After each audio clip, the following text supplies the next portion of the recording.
કડકડતી ઠંડીથી હજુ પણ કોઈ પણ પ્રકારની રાહત નહીં મળવાની હવામાન વિભાગે આગાહી કરી છે। હવામાન વિભાગે કરેલી આગાહી મુજબ હજુ 3 દિવસ રાજ્યમાં કડકડતી ઠંડી પડશે। એટલું જ નહીં, 2 દિવસ સૌરાષ્ટ્ર કચ્છના કેટલાક વિસ્તારોમાં કોલ્ડ વેવની આગાહી છે। હાલ ઉત્તર પૂર્વ અને પૂર્વ તરફના ઠંડા પવનો ફૂંકાતા હોવાથી ઠંડીમાં વધારો થયો છે, તો કોલ્ડ વેવની અસરથી નલિયા અને રાજકોટમાં સૌથી નીચું તાપમાન નોંધાયું છે।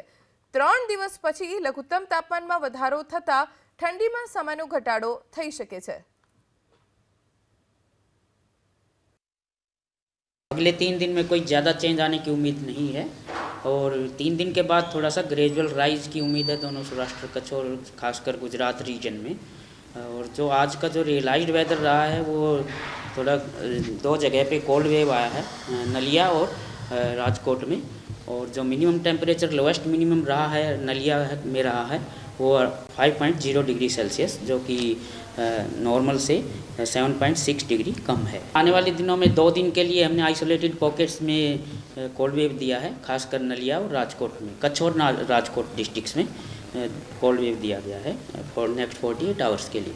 अहमदाबाद का जो आज 13.4 मिनिमम आया है, नॉर्थ ईस्टर्ली से ईस्टर्ली विंड 5 से 10 नॉट का रहने की उम्मीद है। और कल के लिए हमने 14 डिग्री का भी दिया है। कोई लार्ज चेंज में नहीं है अगले 3 दिन।